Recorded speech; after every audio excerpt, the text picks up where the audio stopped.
Here we are. Kendra, how you doing? Great. I'm coming off a really busy long weekend. How are you, Americo? Not too bad. We had our long weekend last week, but I'm doing well. It We did have a birthday. It was my mom's birthday, so we there were a little bit of celebrations and eating and good times, but not to the extent that you may have gone through. Listen, we have a fantastic show, and we have a guest backstage that I'm excited to introduce. We have Laura Shepard joining us, and Laura will join us on stage in just a moment. And I'm excited to hear what she's got to share. Now, she's a marketing professional. From We're taking the conversation to maybe a different level or from a different lens. Up until now, we've spoken about digital marketing and we've spoken about customer experience. Now we're bringing in a different dynamic. Laura, I'll let Laura introduce herself. Um, why don't we bring her up on stage? Laura, give me a second here. I got to cue the music. In fact, we're going to cue the applause. Why don't we welcome Laura? I love it. Thank you. Laura, how you doing? I'm doing great, America. Thank you. I love the applause. Makes me Well, feel good. well, that's what we're all about. The whole customer experience landscape is about delighting customers. So we'd like to delight our guests just as much as I do with customers. So why don't we get you to introduce yourself? Tell us a little bit about who you are and the value that you bring and what you're up to now, and then we'll jump into the conversation. Sounds great. Thank you so much for the opportunity, both Kendra and America. Thank you for having me here. Yeah, I'm Laura Shepard. I am a fractional CMO, and I'm also a leadership coach. And my background, I have 25 plus years of corporate CPG, so from marketing from a consumer packaged goods world. So big global brands. I'm here based in Canada, but it's like we still large global brands with large infrastructures and networks and know-how. So I come from a background where a brand is its own business. So in CPG, you had to learn, you had to run the business. It wasn't just advertising or digital marketing or only communication. It was the whole business. So I come from a place where strategy and vision and setting your business up for success is really is the foundation. And I really like to help small businesses that don't have the expertise or the time, they're overwhelmed, to really help them wrap their head around just getting that strategic business plan vision in place so that they can then continue to do what they do best and lead their businesses.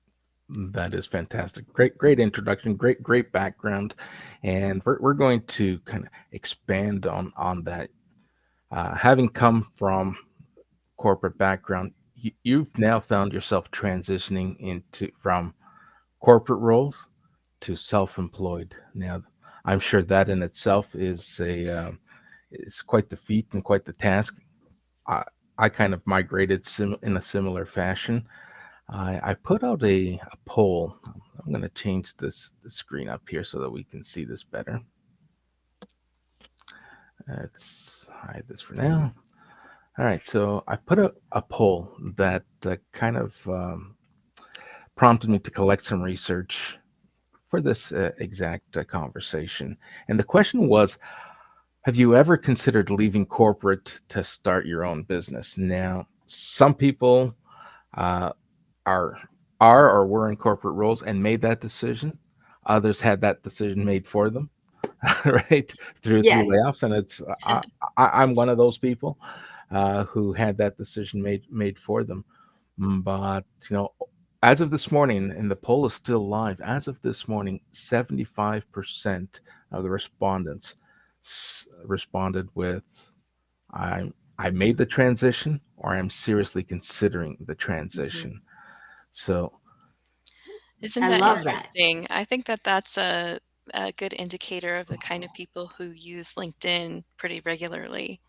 yeah, and it really was jaw dropping for me personally, because I see this as bountiful opportunity, Mm. right? And up until a couple of years ago, I envisioned or I used LinkedIn as that job searching platform. And that's the furthest thing from what it's become, or probably what it's always been, but we just never leaned into its capabilities. And I'm glad to see that there's a tremendous amount of people who are working for themselves. And yeah, I think the stats speak for themselves that, most of um, any economy is made up by small business. They Mm. make up a tremendous part of the economic landscape. We have a few people joining us, so why don't we welcome some of our listeners? We have Daniel and Rita who have joined us. Welcome, both of you, South Mississippi and Boston, Massachusetts. Fantastic, great to have you join us. So It's great to see some repeat viewers as it well. is. Loyalty is great. It's contagious. If uh, if the content and the subject matter resonates with you, we'd love to answer any questions you may have. If you feel that this resonates with some of your community members, feel free share and repost. Let them know where you're at right now and have them join us. All right. So back to the question of considering leaving. Uh, Tell me a little bit. Share with us your transition. Was it by choice? And if so, how did that kind of take place? And if it wasn't, then there's a whole other questions for Awesome. you. Yes, America. No, well, actually, it's fascinating. I love the data that people are seriously thinking and or have made the link. And Rita, I also agree that it's an indicator of corporate culture right now. Everything is super uncertain, and the world's gone crazy. And our choice is how do we want to show up and what do we want to do? We have control over our own actions, our own choices, and our own thoughts. That's the coach in me. Sorry. It's like, and I think they work well together. But my transition was it. I'm going to call it mixed, forced upon me, but also exactly what I needed and wanted. So it was a year earlier than I wanted to take the leap out of corporate, but I was ready because I had already planned my path. I had already started building my business. I knew that this is what I wanted to do, and the universe conspired and said, "You're ready." So they were. I was ready a little sooner than I expected, but it was the best thing possible for me because it allowed me to then actually focus and start building my business and stop trying to juggle so many things. It is really hard when you're thinking about making the leap, and as you're starting to do the side business. And I hate the word hustle because I don't think hustle is I don't think hustle's the game. It's more like what are your whys in life? You know, at Simon Sinek, what's your why? And figure out what truly matters to you and what's important to you, and then start building things little by little. Doesn't mean you have to burn out trying to do it. So my transition, um, even though I wanted it, I needed it. This is what my choice as well. It was harder than I thought. So with all of that, I had the headspace where this was awesome. And then it was like, whoa, I'm going from total structure to total no structure. Hmm. Or having to create structure, Well, that's it, right? having to create my own structure. And that's where one of my biggest transitions in figuring this out was what is the structure and the systems that I need to help me in my business and set myself up for success. And I have to say it's going to be a ongoing learning process because everything changes and grows and develops, but it's like connecting with people like you are amazing because we share tips and techniques and ideas to help us along the way. Yeah. And when it comes to the whole mindset shift, you know, similarly, I had a longer time horizon. I thought I was going to make my pivot a little later. I thought I had a few years to plan a little better. Turns out that I didn't. It was like the band-aid being ripped off. Mm. Right. So you're right. You don't know everything, and it's continuous learning. But when you look at this from a marketing perspective, you know, CPG. probably has a lot of similarities to the industry I came from. But from a marketing perspective, when you're working in the big corporate space, you're working with one vision, one objective, one set of, let's call them guidelines. But when you transition to being that consultant, that entrepreneur, you're working with businesses that not always one size fits all, right? And Kendra probably has perfect example. You can put a value proposition together, you can put an offer together, but that offer might only fit a handful of businesses. And if you're a marketer by design, you're going to have to be amiable and change with the growing needs of the different business owners that you're working with, because Yeah. what works with me and my clients might not work with a referral that Kendra sends me, because there's different needs. So it's not only do you have to worry about the mindset and shifting that, but you also have to understand that it, with that structure also requires flexibility and Mhm. constant pivoting, right? Well, and that's key. It's like structure doesn't mean rigid. So, and that's where it's like, and that's part of the mindset. It's kind of like the big one of the biggest challenges is, yeah, now you have to do everything. All the balls are in your hand. But if you go back to the marketing, like from my foundation, it's like, okay, what's my plan? What's my business plan, and what are the core, what's my vision, what's my strategy, and what are the pillars that I want to go after to help to make my business successful. So it's gave me the foundation, and then the challenge is, oh, I have to do everything myself now. It's like, so then how do you prioritize time and create the structure that, to your point, Americo, is also flexible? Because structure to me are frameworks and guidelines so you don't miss stuff along the way. But as an entrepreneur and a consultant, you totally want to customize your offering to what's in front of you. So it's not, I don't have a cookie cutter plan for anybody. I have a framework and a system to ask questions, to dig in, to figure out this person's business, so that then I can create the right product, the right strategies, the right go to market efforts for that individual company. All right, that is excellent. Kendra, your thoughts. You've been in the marketing space a lot longer than I have. I've been more of a collaborator and a business partner with marketers. You've been working with smaller businesses longer than we have. What's your take on this? Well, I don't know if I've been doing it longer than Laura. I think she's definitely got the leg up on experience, it sounds like. But yeah, a lot of what she said resonates with how I structure the intake for people that are interested in working with Boomtag as well. It's definitely like going through questions and finding out where they're at and their goals, where they want to get to, and then thinking up the strategies that are going to help them get there. And it is very individualized based on, you have some clients coming in who already have a decent online presence and they just want to get stronger, compared to, they have. There might be another person who has like 3 followers. So they're starting from scratch. The strategy is going to be much different. Yes, and I have an excellent comparison. My email marketing efforts, I started from scratch just a couple of weeks ago, so that's something that is going to have to kind of grow and fester and become something. Retha shares that she's a singer songwriter and has had to learn to market herself. Um, Now, I can't imagine how difficult that is.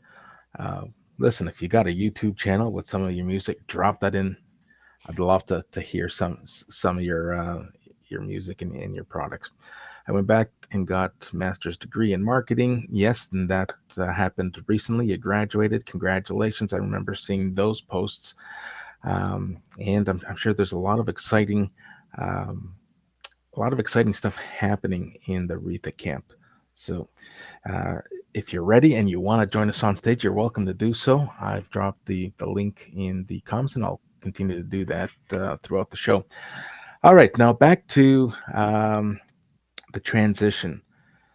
Now, This happens in sales quite often. Someone jumps into an SDR role or a junior sales rep, account executive, and they typically start with turning their friends and family into clients. Do you find that it's the same thing transitioning into uh, an entrepreneur consultant?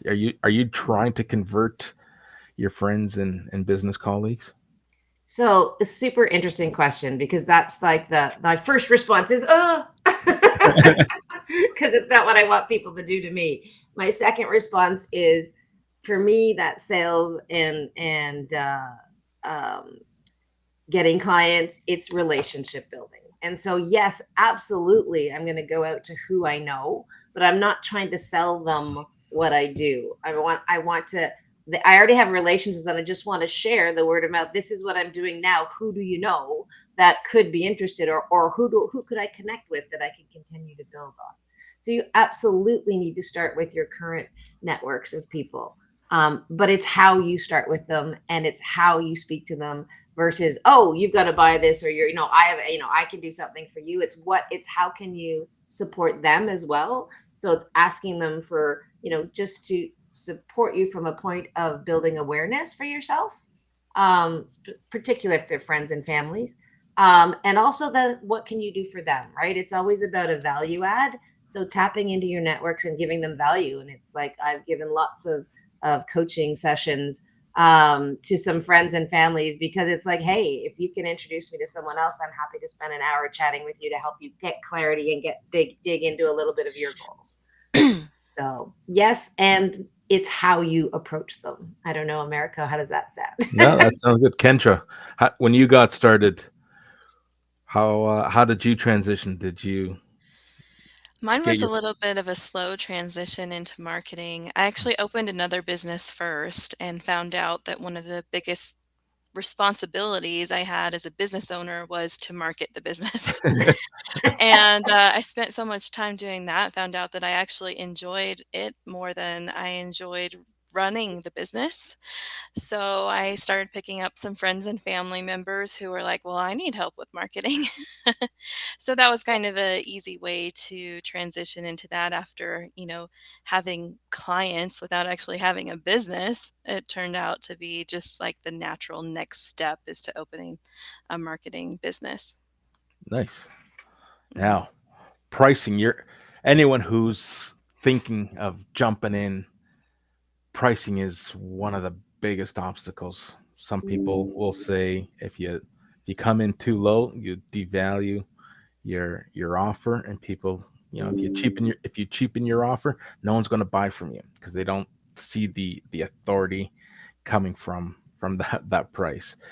We talk about, you know like, know, and trust. You got to build that like, know, and trust factor. And hey, I personally, and I'll let the two of you share your thoughts. Price is something that you start with, and it kind of moves as you grow. Do you agree? Yeah, absolutely. Pricing definitely moves as you go, because you're growing, and you're good, and you're evolving, and you're changing your services and your offerings as well. So it's always going to grow, not necessarily inflate, but it's always going to grow and change with you. But to me, pricing is all about value. And number one, you have to believe in yourself that the value you offer is worth it.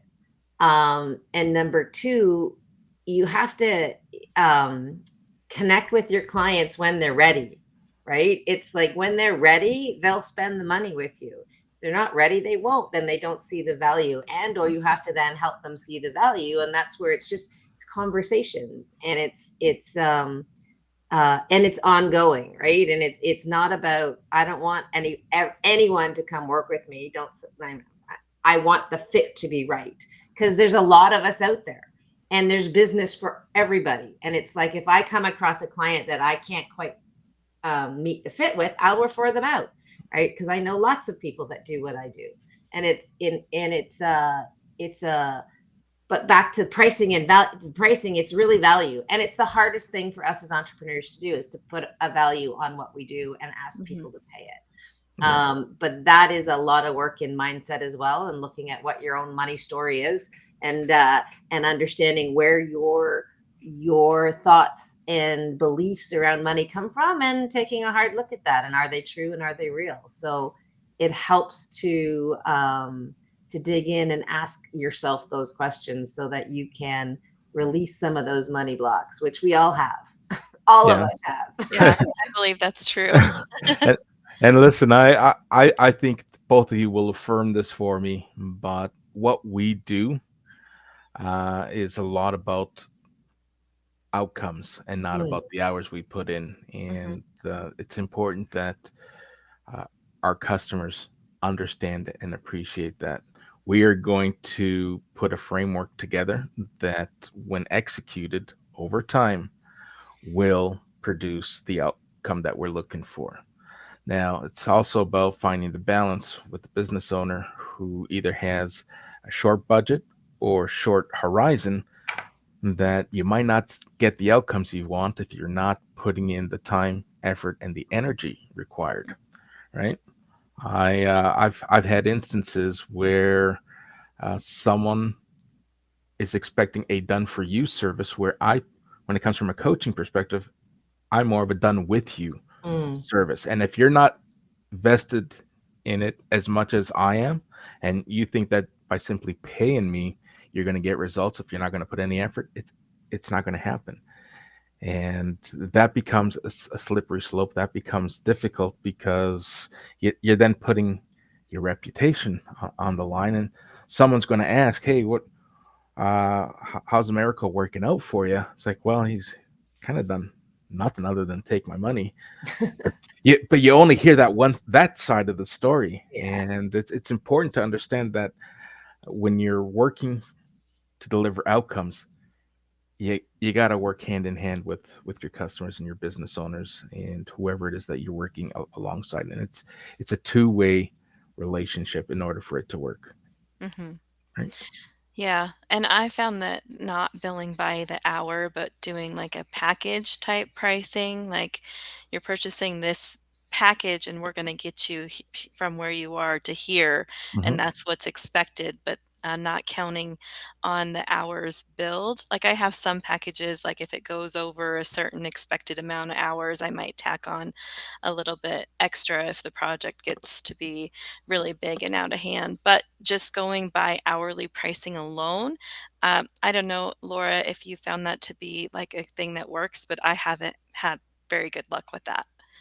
No, Kendra, it's you're bang on. You both are, and it's like, because it is about outcomes. It's like you're not selling services; you're selling outcomes. What is the problem your client is trying to solve, and Hmm. you're selling an outcome for them on that. And to your point on hourly, I try to stay away from it. It's like, here's the package.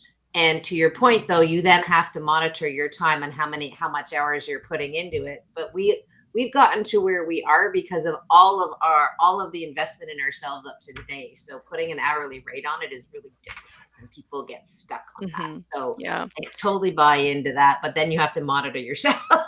Yeah, And for or sure. if scope creep happens, you have to reach out right away and say, hey, you know what, this is way different than what we originally set up, and so we need to add this if you want to or not, but here's what the it's going to mean as a result. Hmm. And Yeah. I and what that to me is also, America, was like setting expectations, like the done for you versus done with you. And it's making sure our clients truly understand what the expectation of our services are, Yeah. and getting that clear. Everything is about getting clarity up front, right? Clarity up front, and then you have the conversations along the way if it's not working. But that's where it matters most, because if up front you can then find those clients that are like, oh no, I really actually just want you to do this. And they're like, oh, that's not who I am, so maybe you want to go somewhere else. Hmm. And Retha made a really great point in the comments. She said, I had a client that didn't want to follow the recommendations that she made and then wondered why he wasn't getting increased sales and only gave it 2 months. 2 months isn't very long to establish any kind of marketing plan. It's going to take some time. But if they're not even willing to follow the advice of the marketer, yeah, I can see where you're not going to get results. Yeah, and it's a great segue for our next slide. That whole marketing meeting mindset. If the customer's mindset is set on instant gratification, here's money. Now I need to see results right away. You're going to run into some kind of difficulty. There's got to be alignment in the strategy and the connection to your marketing framework that runs deeper than the customer's expectation to turn results overnight. How much of that is confidence? Mm. Someone's going to hire us, um, but they may rely on our confidence alone, but they have to have confidence in themselves as well to develop the courage to stand out. Today, Gary V put out, oh, maybe it wasn't today, but I came across my feed today. Gary V put out how this social shopping and social selling is kind of just exploding, and that's, call it what you want, bandwagon, call it the value proposition. That's where I'm at, and that's where I see my value from a customer experience perspective, is trying to create a new dynamic in this social space, helping businesses be seen, heard, and remembered. And this is a tremendous opportunity. And but a lot of people feel are reluctant because they don't have that confidence to get on camera and talk about the value that they bring to their community. Well, what I see on that too, America, though, is your clients can borrow your confidence to start. It's like that's where when they've hired you and you start and you're working with them, it's like you give them permission to borrow my confidence. This is gonna, and that helps them get comfortable to just start, right? And everything is about just starting. Once you do it, it does not have to be perfect. Nothing in business is perfect. That's No right. launch is perfect. No product's perfect. No, nothing will be perfect. It's all progress. And you, as long as you are looking out for what happens along the way, that's where confidence comes, because it's like, oh, okay, that didn't quite land the way I wanted. That's really good learning. Failures are feedback, right? And that's where it's like people think, oh, it's going to fall apart, it's going to fail. It's like, well, wait, that's good. I know that sounds ridiculous, but it's good. It's like, okay, I tried this. Now I know what's not working here, and you try again and you try Mhm. again and you try again, and it lands. You'll using our, your whoever you've hired to work with you, but also your own business smarts. It's like you iterate and you keep going. Well, here's a real life example in story that we can share with our audience. Take the two of us. We met perhaps what, a year ago, Yep. and just a few weeks ago, you talk about confidence. Sometimes I'll ask myself, it's like, is what I'm doing working? Is it resonating? And I felt at the beginning of the year it was time to transition, become less of a keyboard warrior, and bring this whole visual and video presence to market. And lo and behold, a couple of weeks ago, you reached out to me and say, "Hey, I feel the energy that's coming from you, and how can I be part of that?" And that's what I'm trying to build, building a stage that not only helps me, I try to be as selfless as possible, but share the stage for others like me, who are on the same journey and the same path to share that. So thank you for bringing that. And if there's anyone out there and you're recognizing something that resonates with you, let that person know, because it's extremely important and valuable to them. And it kind of ties into the whole measuring. Talk about Mhm. transformation. We get so hung up on not seeing the results that we want in the time period that we want. But this is a long game. You have to have the mindset that, hey, celebrate progression. Don't necessarily wait to hit the goal before you celebrate, because there are going to be milestones. There is going to be progression. Another personal story, part of my narrative. My first email campaign went out last week. Guess what? People clicked. People opened it, and I only had three unsubscribers Hey, out of that's good. right out of three Awesome. out of 330 emails. So it's a small list. 24 bounced back and 3 unsubscribed. That's amazing. Right, and the open rate, I, I'm going off of memory here, was 27%. So, Fabulous. uh, Amazing. but hey, it's part of my transformation. I got to celebrate those small wins. I'm not going to get any sales out of those emails campaigns for quite some time. In fact, I don't anticipate any. But it's just about building awareness, right? When you look at the customer experience framework, it's about creating awareness and consideration for that client. May not get anything from those emails, but I might get a referral. Hey, a friend of mine came across your profile. You got an email that you had sent them. Something stuck. They thought I'd be the person that needed to talk to you. So it does happen. So Gary Vee also suggests that we be on at least 7 social media channels at any given Ooh, time. that So is a Wow. lot. I, Okay, I I, can't do that right now. I was Oh, actually considering shutting down TikTok and shutting down Facebook and just sticking to YouTube, LinkedIn, and Instagram. And here he is saying, double down. Yeah, ooh. you're not showing up in enough places. I That's think that that's o I don't know, this is my opinion, but that's only true if you can be good at all of them. that's Mm, right. I And totally agree. if you don't have a team, 7 platforms is a lot to manage. So, yeah, I would take that advice with a bit of caution. Yeah, I agree. I Hire totally agree. Kendra. Hire Kendra to help you do that. That's a um, lot. But can I? But America, I mean, I loved seeing what you've done and how you've evolved. And we did. We Mm, met just over a year ago, and that's where you don't know who you're going to meet and what's going to happen and where it's going to go. And it's awesome been watching your progress, and I really appreciate you bringing me on here because we're human beings meant to collaborate. We're meant to share. We're meant to connect, and we're not meant to do this on our own. And the measuring part of it, it's like, oh, the overnight success, right? 10 years of hard work before someone's an overnight success.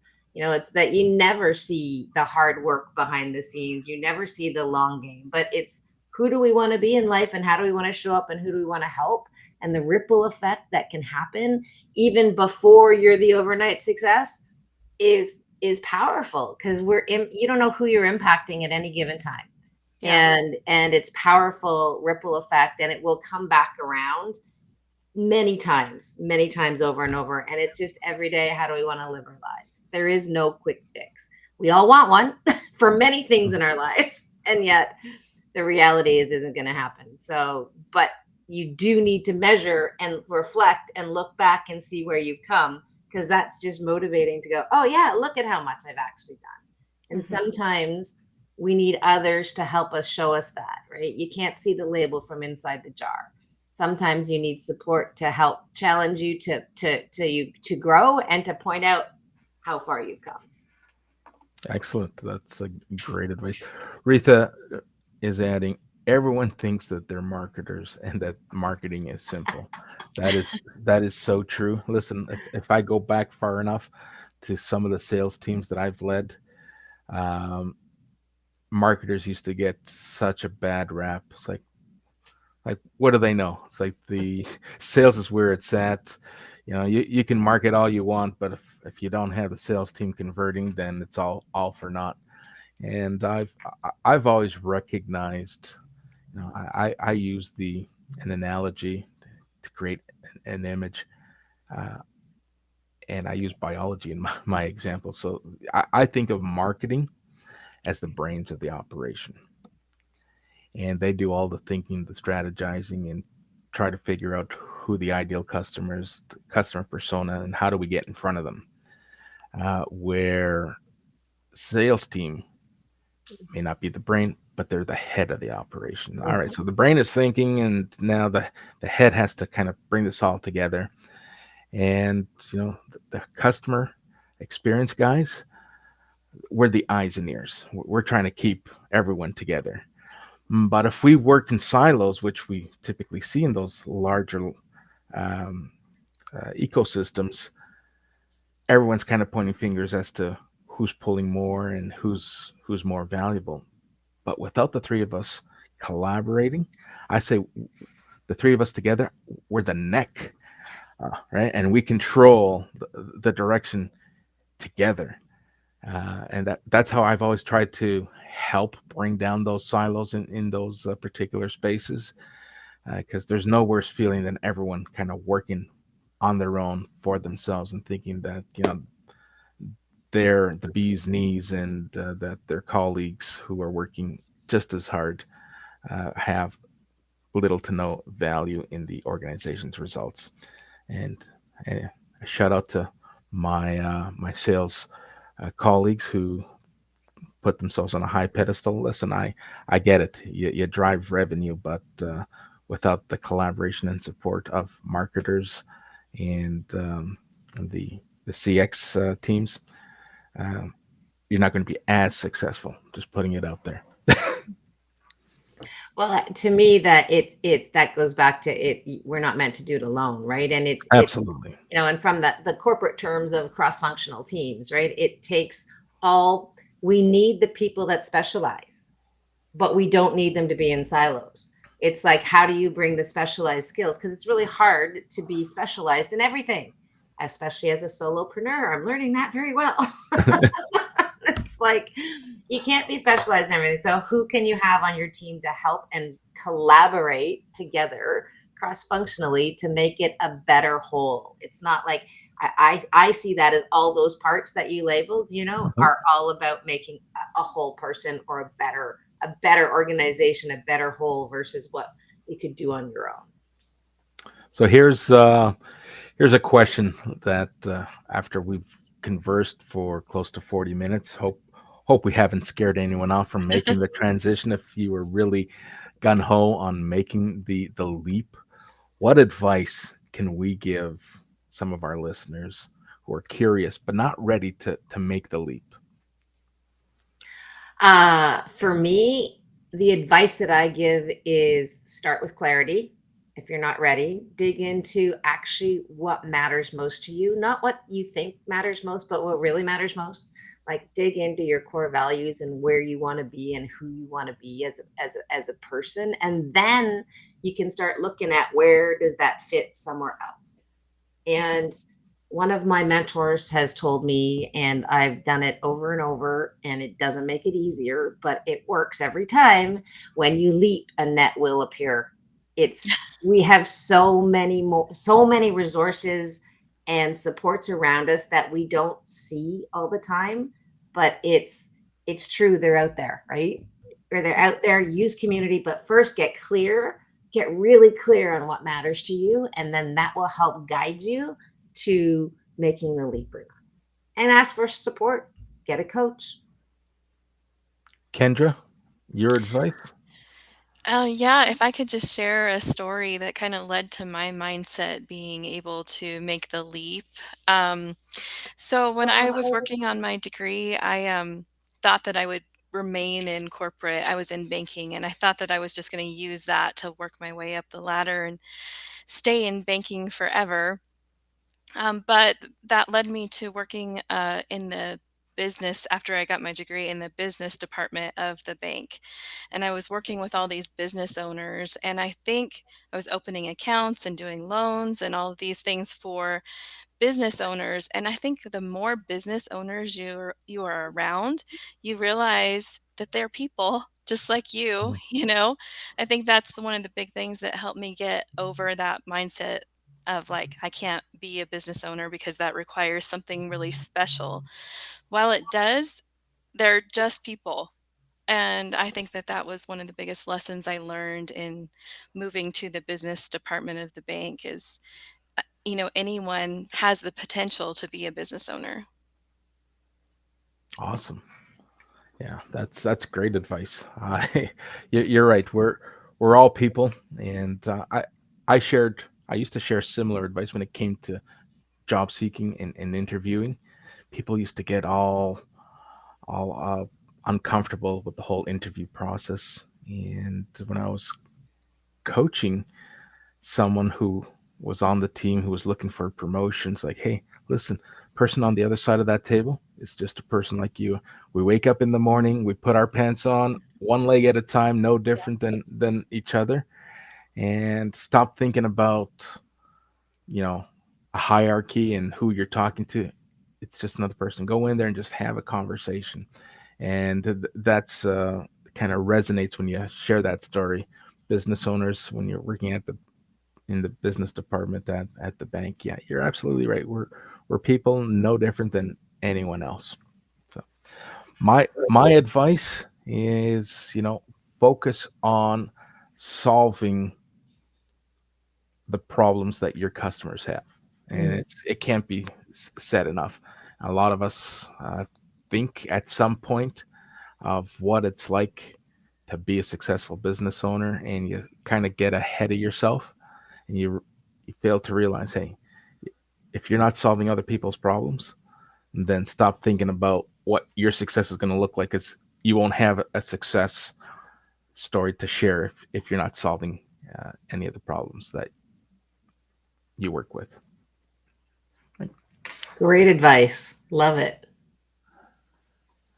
All righty, moving along here. Oh, and hey, kind of great segue once again. The whole advice piece. Master your niche. I'm gonna stretch this out here. Mastering your niche. How important is that?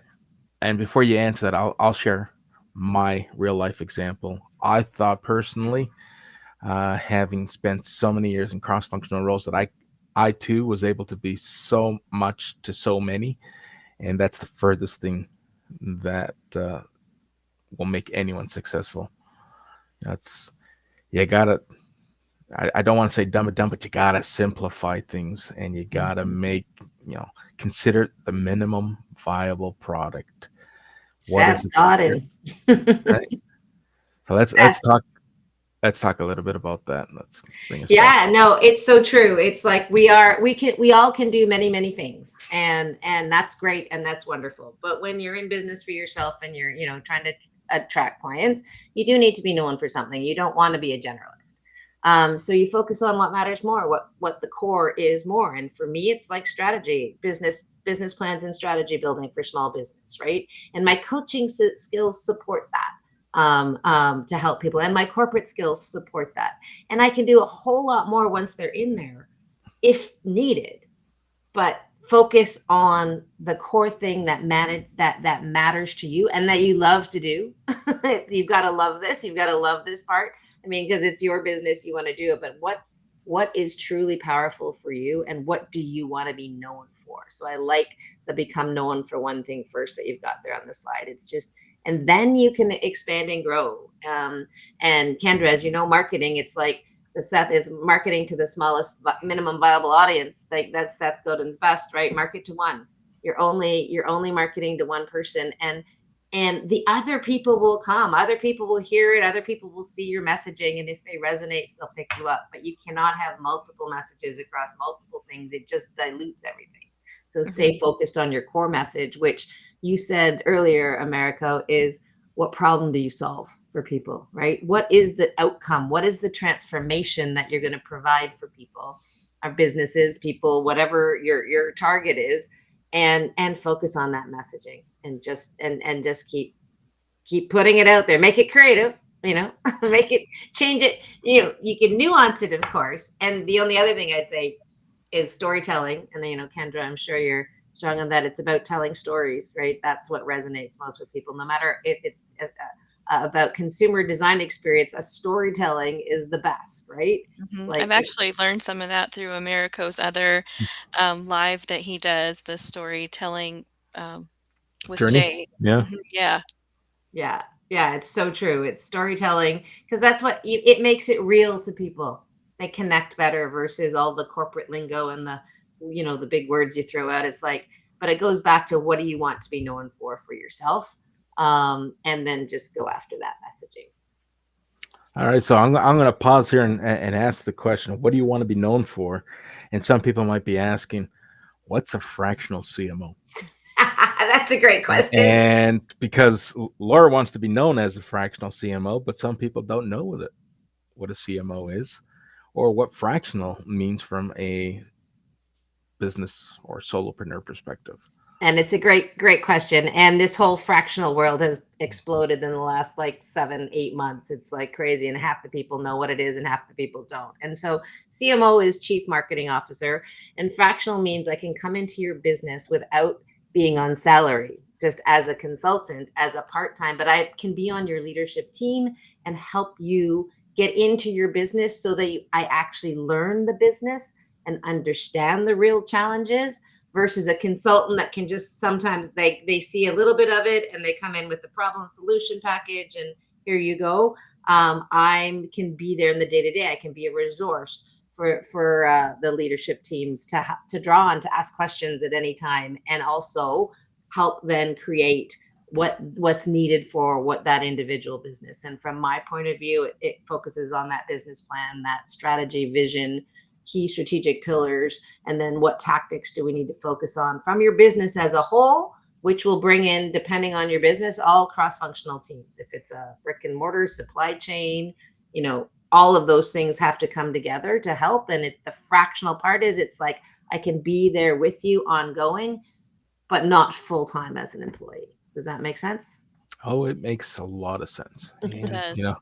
uh, over the last couple of years, I learned a few new terms, seeing how I work with some US consumers. And I got introduced to W-2s and 1099s. And it's like when they were asking me, it's like, uh, w- are you looking for a W-2 role? It's like, well, first of all, I don't know what a W-2 role is. Neither do And I. right. And then it kind of grew. Okay, 1099 is a contract employee, and a W-2 is a full-time payroll employee. Got it. And so, and then we throw terms like fractional, like so a fractional CMO is essentially a 1099 south of the border, Hmm. Got it. right? So Yeah. always learning and always helping others learn. Yeah, And I really like the description that you gave too. Like, I was kind of wondering myself. It sounds like it's really like a good step up from marketing strategist. Well, yeah, because you're a partner with them, but Hmm. you're not, and it's not like it's sort of it's the new version of contract work, but it's not full. Like you're not like going in as a 5 day a week contract person, but you're still there. It's like that's where you send you put your package together. These are the here's what I can provide for you on the outcomes, and how many times can you call on me depending on the price of your package. If you want to call on me daily, it goes up, but Right. whatever works. But those are the expectation settings. But yeah, partners. Great. all right, we got a little sound effect to welcome someone who joined the chat. Uh, so someone is at the door and they're apologizing for showing up late. Listen, the fact that you showed up is just as important to me and to our listeners. Meryl, thanks for joining us. Always great to have Merrill in the audience. He keeps the chat rolling. He does. All right, let's go back to yeah. Mentioned clarity, finding clarity, and how important clarity is. And it's funny because this wasn't rehearsed, but it somehow you said it and it found its way into my slides here. Finding clarity requires stepping back from your business and just letting sometimes others jump in, right? Yes. Um, we wear multiple hats sometimes because we just need to. Sometimes you learn that, oh my goodness, I'm in charge of all these things. But yeah, I also have to know when it's time to let go and step out and let someone else help you, which is where I think the three of us come in and drive and bring value to help find clarity. Because very often the towel is thrown in. It's like, all right, this isn't a success. And it's not for a lack of trying, but sometimes a lack of clarity. And you feel as a business owner, you're spinning your wheels and you're not seeing the results that you were hoping for. Um, uh, to that point, I say don't give up. Uh, Mhm. Always get a different perspective. Someone who is either an expert in your industry and then expert in trying to help. Could be a business coach of some kind to get in the weeds. And Mhm.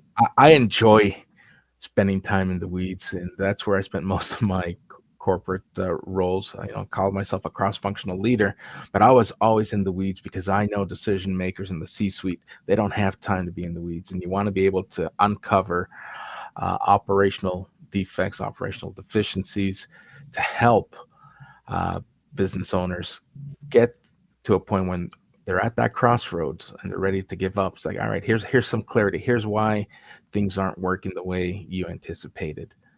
And I cringe when I hear how much business owners invest in technology, SaaS Mm. solutions that they're just simply not ready for, and they drain their budget when it's like, hey, you know what? This is a great product. This is a great solution. What you were sold does have value, but the timing isn't right. You weren't ready for this.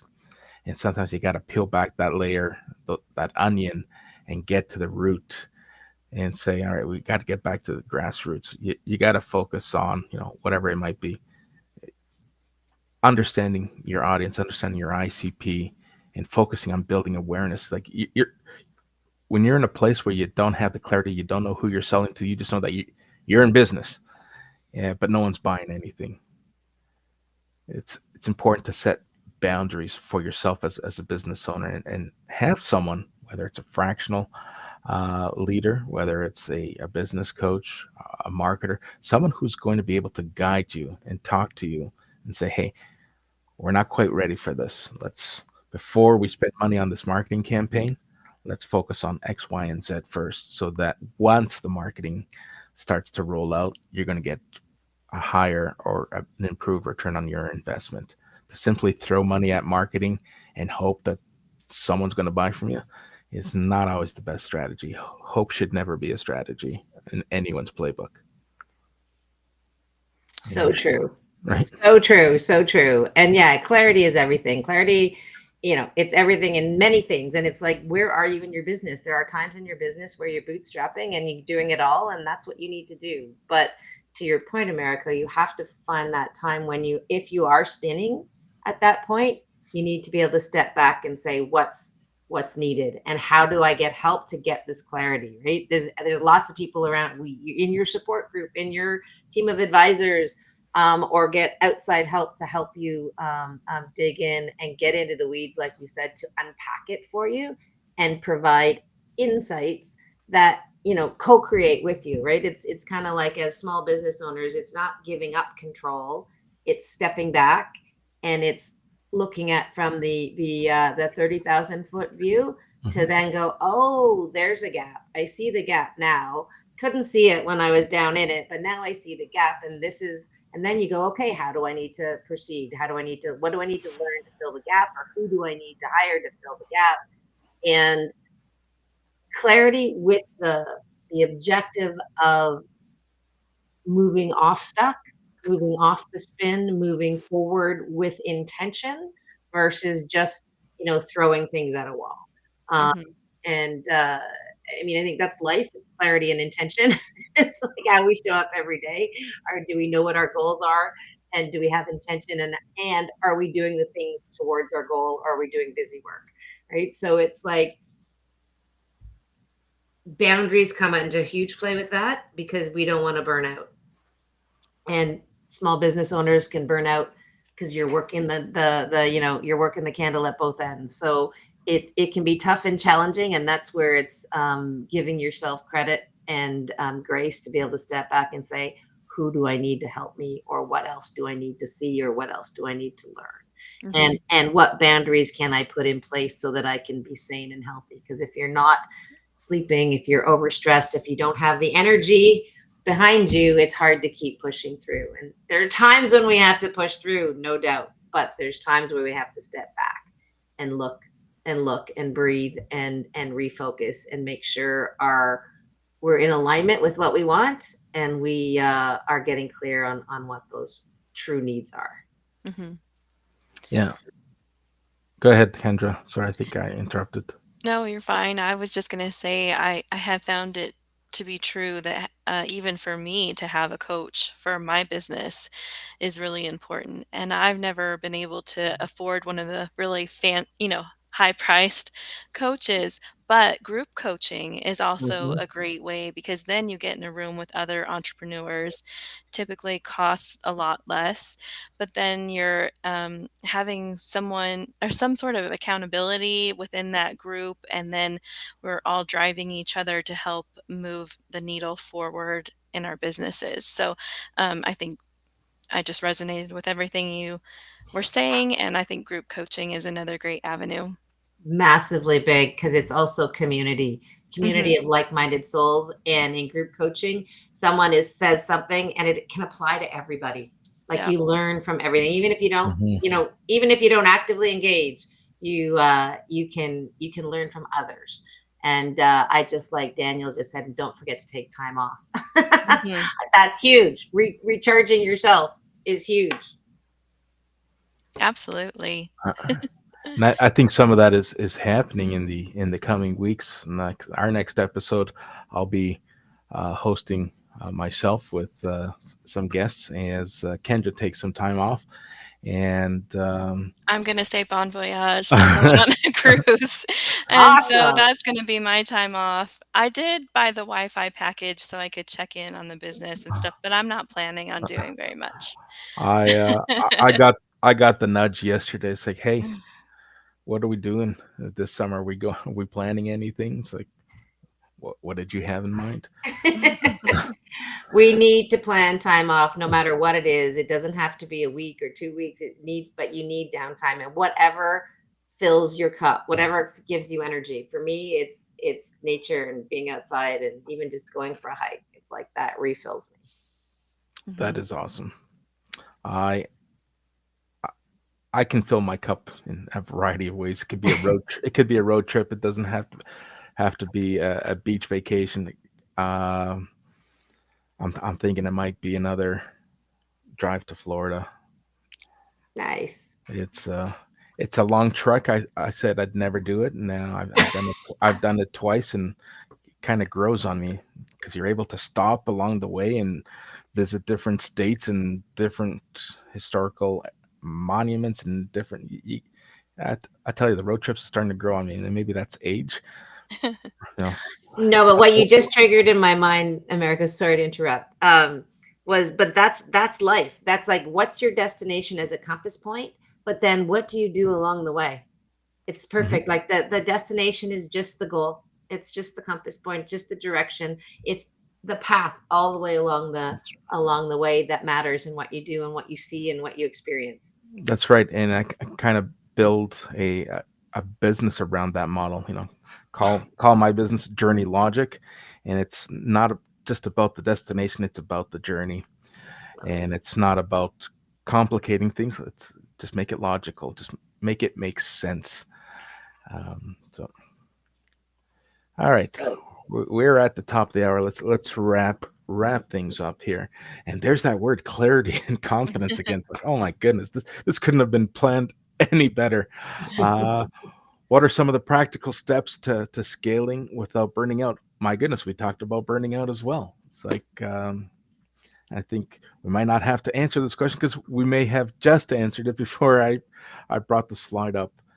But I'll let both of you add anything if you'd like to add No, I some think you've both of those. summarized it well here in the slide. It's like clarity and confidence is key, and starting small. Just start.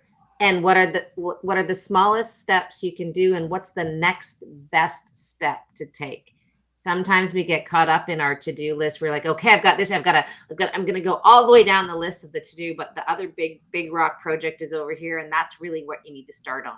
You do one from here, and then you do two things from this list, and you do three things from the next priority. So, but just start small. And ask yourself, what's the next best step I can take today or next hour or all of those things. So for this particular slide, the next best step I could take is a spell check because Not alone. you're not alone. Ah, it just makes us real, America. It just That's right. makes us It's it's that's exactly what it does. It keeps us real, keeps us humble. That's true. Uh, what's one piece of advice? Let's wrap this up. What's one piece of advice that someone standing at their career crossroads could do right now? And I'll start and kind of let you two take it home.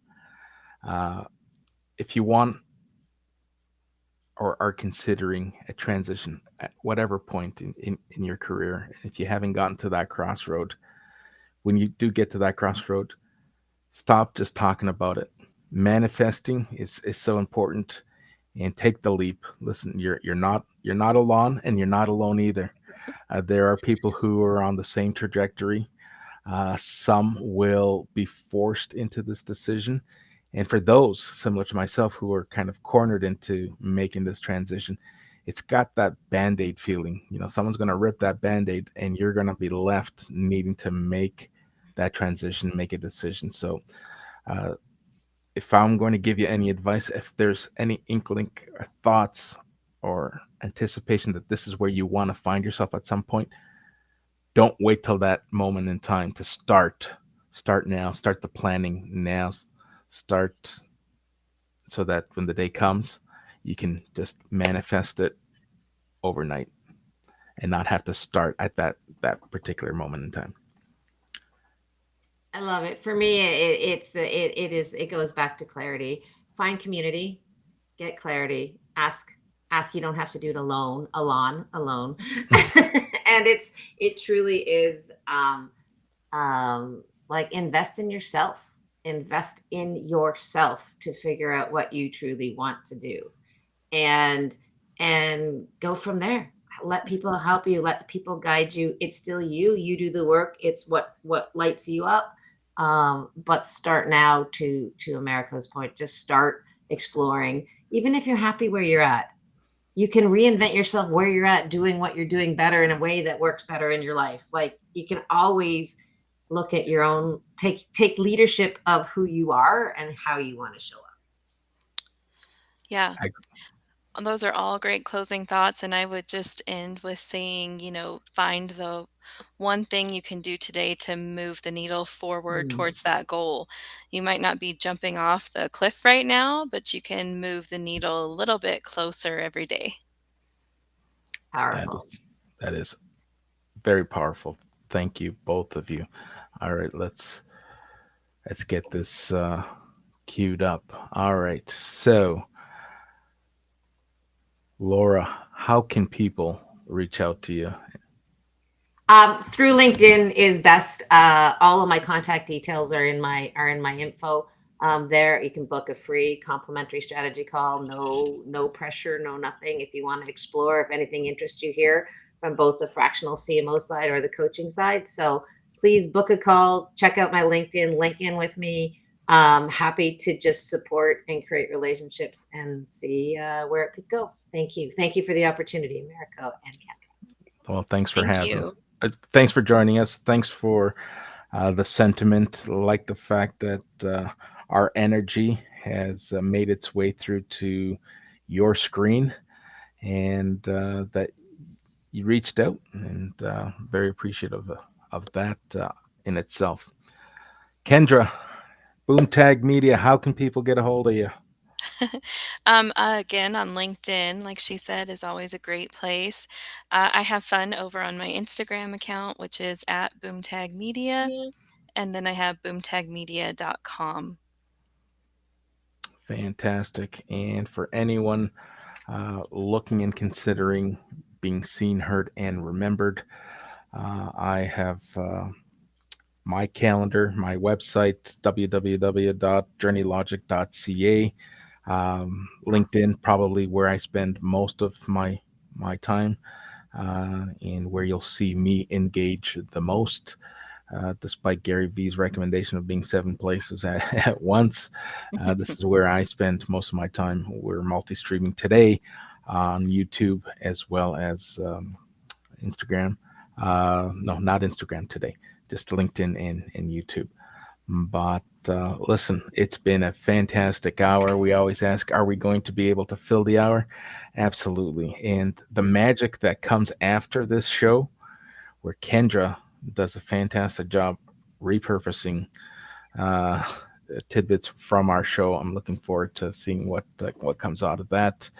And more importantly, we have a ultimate checklist for anyone who is curious in making that transition from corporate role to becoming a business owner.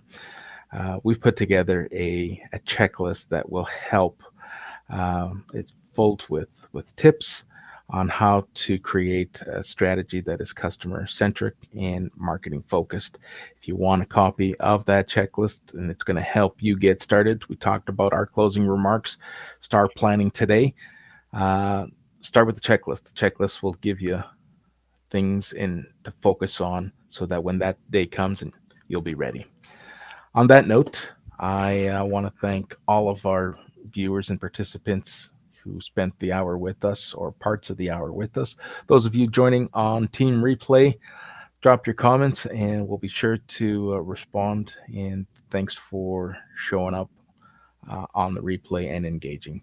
Bye for now and have a great day, ladies. Thanks. Bye. Thank you. Bye.